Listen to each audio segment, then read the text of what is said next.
Welcome back. So in this video we're going to be looking at data protection impact assessments under the GDPR, also known as DPIAs. We'll be looking at why they're important, when to complete them, and obviously what are the benefits. As always, if you enjoy this video, or at least if you find it useful, please do give us a like, give us a share, and obviously feel free to comment down below as well.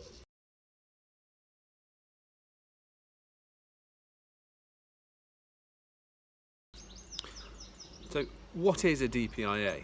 So a DPIA is a data protection impact assessment. Not to be confused with a PIA, which is a privacy impact assessment. A DPIA actually looks at a processing activity, so a processing structure where you're using personal data, or you're looking at an activity that involves the use of personal data, and it's a way of assessing that activity to ensure that it is fair, that it is legitimate, that you have a lawful basis for carrying out that activity, and also that that activity doesn't impact on the rights and freedoms of the individuals. The reason that's different to a PIA or a privacy impact assessment is that the privacy impact assessment generally looks just at the effect on the individual. The DPIA is looking at the whole processing activity and allows a business to understand the risks of the activity and make a decision as to why they're doing it and whether or not they should carry out that activity in the first place. So you should always look to complete a DPIA when you are proposing to carry out, certainly under the regulation, you are proposing to carry out a high risk activity, or an activity that is potentially going to likely to cause a high risk and impact on rights and freedoms of the individual.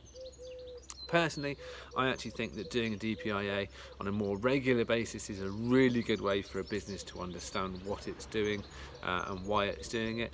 So for me, if you're introducing a new processing activity, if you're introducing a new technology, if you're looking at combining data sets to try and gain additional information, if you're changing the way in which you use information that you've already collected, or you're looking at changing the way in which you collect or process information, be it employee information or customer information, then actually a DPIA is a really sensible thing to do. And they can actually be carried out on a number of different activities. They don't always have to be as in-depth as they do for the larger processing activities, but as I say, they can be really useful for smaller activities.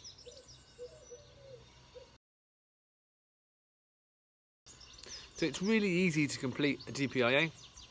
The first thing you need to do is create yourself a template.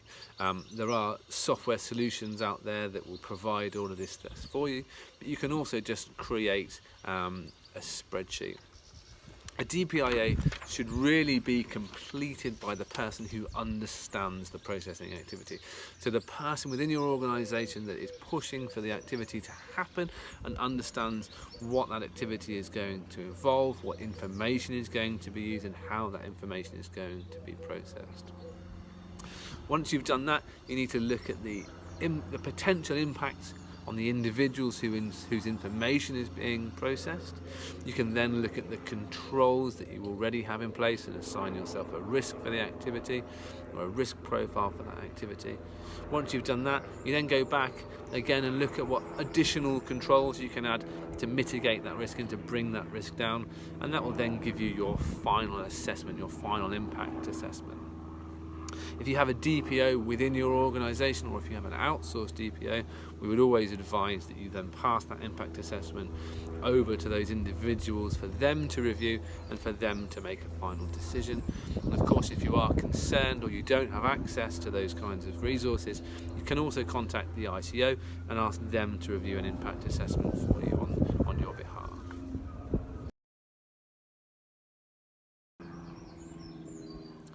So there are a number of benefits of doing a DPIA and having a good DPIA process. The first one, of course, is always to be compliant with the GDPR.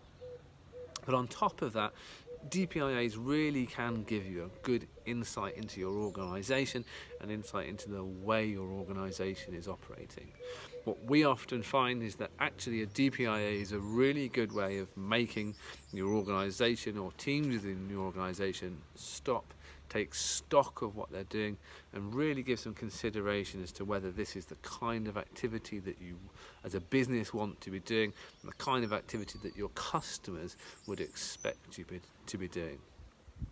So they can be a really, really useful tool for just getting people to stop, think, document things down, and really give a good thought to an activity and whether or not you should be carrying it out. In addition to that, it will also help you meet the accountability and transparency principles of the GDPR. And if you have a breach or you have an incident relating to that processing activity, it's also one of the first things that the ICO will want to see.